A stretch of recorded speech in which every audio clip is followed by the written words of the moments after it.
Welcome to the Pen Leader Podcast, where strategic leaders get straight to the topics, strengthening our awareness and sharpening our minds. The Pen Leader Podcast is produced by Roar, a production division of Mays & Associates Ltd. Find out more at www.maysassociatesltd.com. Now here is your award-winning host, Dr. Shanda Gore. And welcome to the Pen Leader Podcast. Today we're going to be talking about turning scrap into strategy. And I am so glad to have with me Mr. Patrick Richardson, who is a senior trader at Kripke Enterprises, and he's done that for the last 10 years. He's a member of the Recycled Materials Association, or REMA. He has a bachelor's degree from the University of Toledo School of Business. He's also a city councilman in Savannah, Ohio, and he's a lifelong resident of Northwest Ohio. And I am so glad to have him with me today. Hello, Patrick. Hello. Thanks for having me. So we're going to get right into it because when I first heard about this area of recycling, and this has been decades ago, I was fascinated by the fact I'm like, we can really do a lot with recycling. We can be leaders in recycling, and then hopefully we can benefit from the long run of having recycling. You know, when you talk and explain the value of metal recycling to people who may not understand the industry, how do you do that? Well, you start by realizing that the Recycled Materials Association, or our industry, is the main raw materials supplier to the entire manufacturing industry. And you really can't build anything out of metal in this country without recycled materials. From your cell phone to the car you drive. A great example is the new Gordie Howe Bridge that just opened up in Detroit. All the steel in that comes from recycling. And yeah, you really can't build anything like that without our industry. You know, I was also thinking to myself, when you recycle anything from glass, paper, those are the simple things that you can do. I know that I've been doing it for years in my home.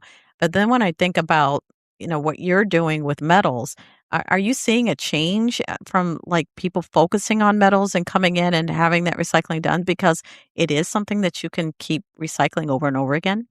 Yeah, it definitely is. And, the industry is always changing. There's new needs, and it's a more scientific industry than a lot of people know if you're not in it. Things we deal with it's very scientific, down to fractions of percent of different elements depending on the use of what the metal is. And then, like you said, it's great because it can be used over and over. And, from the minute you finish your can of soda and put it in your recycling can, it can be as little as 60 days until that same aluminum is back on the shelf in a new can. I did not know it was that fast. For some reason, I was thinking it was going to take, no, they're going to do something process. But that's when, when you're turning it into a recycling plant, is that what you're saying? Is like you take it straight there, or does it have to go like several steps to get there? Yeah, I mean, the first step, of course, is getting metal into a recycling plant. So that is the first step. And, where I work at Kripke, we have what we call a retail yard. So you can bring in a bag of cans from home. I save mine and bring them in. And, when you bring them in there, they get processed and baled together and moved on to a plant that melts them and makes new sheet that's sold to somebody else that stamps out cans and refills it with soda, puts it back on the shelf, and the process starts over again. That's amazing. I was just thinking about like leaders who are out there, because this is really, when we talk about strategy, what would you suggest leaders learn from this industry, since it's built around finding value, reducing waste, and creating new use from existing resources? I can think of a number of leaders who are not in recycling, but they could probably use this. But what are your thoughts? Yeah, so always be on the lookout for opportunity and be willing to change and sort of roll with the punches. I love this industry for a lot of reasons, but it is nice to be in an industry that's fun, exciting. Every day is different, and we're also doing some good. So that's what's great about it. And there is a lot to learn, and it's an ever-changing industry. I know Kripke highlights the values when we look at what they state about what they do. The value of doing what we say. I know I talk about that in my book, The Pen Leader Path. What does that mean in your daily work? Yeah, this is a relationship-driven industry. So we have relationships with our customers. I'm very good friends with my big customers. It's not transactional. It's very much relationship. And all we have in this industry, and in a lot of ways in life, is our reputation and your word. And in our industry, people need to trust your word. And there's a lot of very high dollar transactions that happen. and a lot of logistics, and trucks need to pick things up, and people need to get paid on time, and people need to ship what they say they're going to ship, and the quality has to be there. There's all these different things, and it requires everybody in the process to do what they say. And Kripke Enterprises has been around since 1993. We've been around for that long and have a great reputation in the industry because of those values. We were founded by Larry Kripke. Matt Kripke now runs it, and the way that they've set it up, we have our reputation that we do what we say, and it's more than just a core value that we say. We do live it every day. Can you explain more about all that Kripke does? I mean, if you're in Northwest Ohio, if you've driven by, it's a well-established brand that's right there. But for those that might be in other countries or around, the country, what are all the different components that Kripke does? Yeah, so we are a high level, we're a metals recycling company that focuses on aluminum. We have a brokerage division, which is where I spend most of my time in metals brokerage. So we would buy truckload quantities of recycled metal from recycling yards and sell them into consumers that melt it and make new products. Now, we also, as you mentioned, here locally, we have a retail yard where you can bring in a bag of cans from your house and we will pay you cash, and those also get recycled. We have a lot of contractors, plumbers, electricians, things like that have copper wire, copper pipe, that kind of stuff that comes in. Anything that's metal, we can recycle it. I was just thinking about the lessons then from that, what lessons from trading could apply to leaders who are navigating uncertainty in their own organizations? And I say that because you don't know if who or what's going to come in and be recycled that day. It could drop off at any point. And what lessons have you learned to really, how do you manage that when you have to pivot? Yeah, so that's a great point. You never know what's going to come in, and it is always changing. We also, we trade on a market. So the London Metal Exchange is where the price of aluminum is traded. Like anything else, you can go on and look up the price of gold today and the price of silver today. Well, it's also a price of aluminum today. And that changes a lot. We're always watching the price at the office, and there's fluctuations in the market. So there's fluctuations in supply and demand, what kind of material is being offered, who wants what material, but there's also the fluctuation in the market and pricing. There aren't many boring days at the office, I'll put it that way. It's great. It's a lot of fun, and it requires you to be on the lookout for opportunities. And you do want to make sure that you're providing your customers with the opportunities when they arise, and you can spot it, and you can call your suppliers, call your consumers, and present them with an opportunity. And that takes a team effort.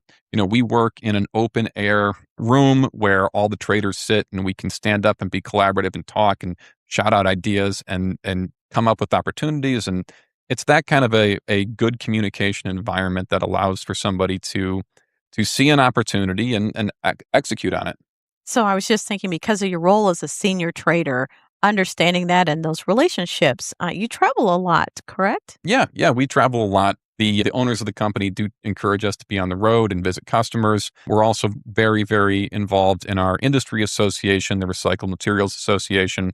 So we go to those functions. I was coming back yesterday from Philadelphia for a meeting there, and we're always on the road meeting customers, and it's great. It's a blast to go to our recycling facilities on the road. It's a lot of fun.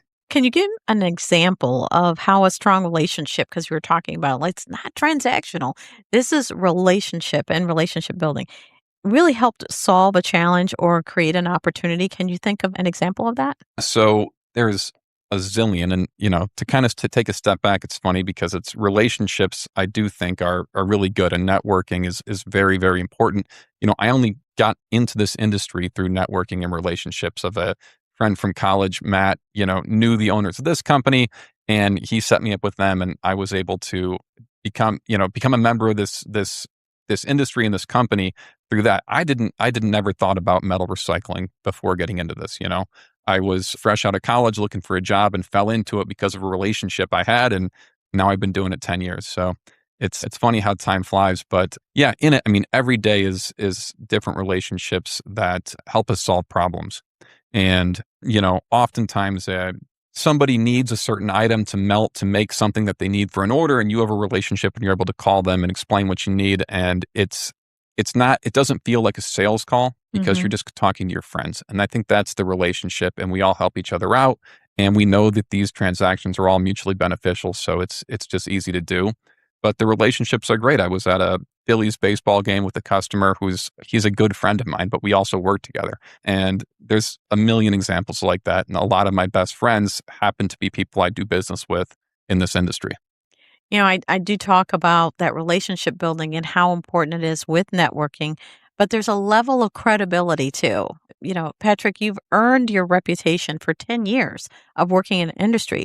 So the client, who is also a friend, is relying on you and like, I trust that what you're telling me is right on. And you have demonstrated you're credible and that they can trust what you're saying, and which is builds the relationship. Yeah, absolutely. And I think I'm very lucky that I work for Kripke Enterprises. I came into Kripke and they have a stellar reputation in the industry. And it does make it easier when I was starting out to make those kind of calls and start building relationships, because what Larry Kripke was able to start and what Matt Kripke was able to grow and the rest of the team there, it makes it very, very easy to have those conversations because the company has such a good reputation. I think there's something said too when we talk about strategy that didn't just happen overnight. In fairness, there was time, they obviously took the time to understand their industry and then build a structure, which means that they had a strategic plan. And that's where, and you are executing it out as that senior trader that's out there. Let me ask you this: how's the recycling has changed over the years? And people who are listening are probably like, well, how do I get involved or what can I do? What would you suggest? Yeah. So, metal recycling is my specialty. So I would say look for a metal recycling facility in your town Hmm. and figure out what they take and what are you putting in your garbage that could go there. The easiest thing that most people have around the house is your cans, your soda cans. I have a little crusher in my garage. I keep them in a bin. When it fills up, I take them in. You're not going to get rich doing it, but they're getting recycled properly. You get a few bucks and it's great for everybody. And it's a great lesson if you have kids. We have a lot of people that come into our yard to recycle with us that bring their kids, and it shows them entrepreneurship and recycling. And it's like a really good lesson from a young age. Mm-hmm. So my guess is that you see some young people hauling in a lot and making some money, Oh right? yeah, absolutely. Oh yeah. Yeah. You absolutely do. And it's great. It's a total win-win. We get what we want, things get recycled. It's good for the environment, it's good for the supply chain for manufacturing. They're getting paid. It's a great, great system. The materials that rely on recycled metal are large producers. They're GM, Ford. They're, like I mentioned, the bridges, the skyscrapers. They're huge, huge industries that are building massive quantities of things that rely on us, because if you need to build something out of steel, out of aluminum, there's only a couple ways you can get it. You can melt recycled metal or you can mine it out of the earth. Mm. And mining it out of the earth it consumes a lot of energy and it's very costly. They rely on us to be able to build the things they need. Excellent. Well, now I've got to a fun question. Mm.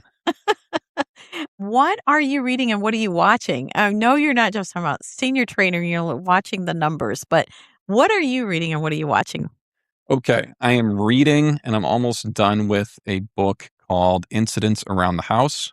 It is a horror novel. I like the horror genre of anything, and it's pretty spooky. And then I'm watching Widow's Bay on Apple. Oh, okay. Yeah, I heard about that's pretty It's good. fantastic. I Yeah. love it. It's like a horror comedy, but it's really, really good. So horror comedy. Yes, Wow. I know it's crazy. It sounds crazy, but watch it and you'll see. That's awesome. Well, I will say this, if there's anything that you would recommend for those that are out there, we're talking about starting around the house, but if they want to get more involved or learn more about recycling, and you talked about the association, could you give a website on where you would send people? Yeah, so recycledmaterials.org is a great resource, and they have all the stuff you need. But I would also encourage people to, wherever you live, look at your local curbside recycling, whoever is providing that for you, whether it's a company or if it's a municipality, and look at their restrictions and requirements. It's different all around. And a lot of people only think of recycling as the blue bin at the end of their driveway. And that is a very important part of this industry. There's a lot more to it than that, but it's a very important part. A lot of people put things in those bins, assuming they're going to get recycled, but sometimes they don't prepare the material appropriately to be recycled. And, it's just good to look up the requirements. And there's examples of certain things need to be rinsed out or they don't get recycled. I know where we live, things can't be in a closed bag. And if they are, they won't get recycled. Oh. So it's good to look up the restrictions where you live on what's required for things to get recycled from the blue bin. Excellent. Well, I can't thank you enough for coming on the show and really sharing and opening our eyes a little bit more about how you're leading with strategy, but how you're working also with through relationship building.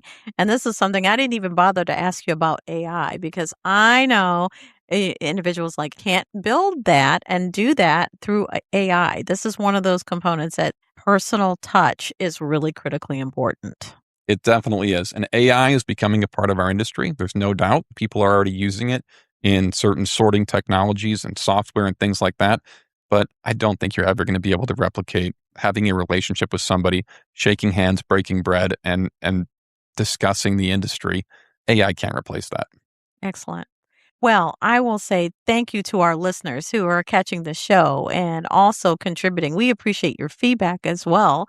And, and giving us the opportunity to come and be part of your day. So thank you again for our listeners. And thank you to our sponsors. Thank you to the M&A Culture Building Institute, a nonprofit organization committed to bridging cultural divides through education, programming, and shared experiences. Find out more at www.culturebuilding.org. And thank you to our sponsor, financial advisor Donna Bogan at Hartman Bogan Financial Planning. And, of course, until next time. The Pen Leader podcast is hosted by Dr. Shanda Gore and brought to you by Mays & Associates Ltd., creating customized solutions for growth in the areas of leadership development, strategic planning, and culture building. Find out more at www.maysassociatesltd.com. Don't forget to subscribe to the Pen Leader podcast and share with others.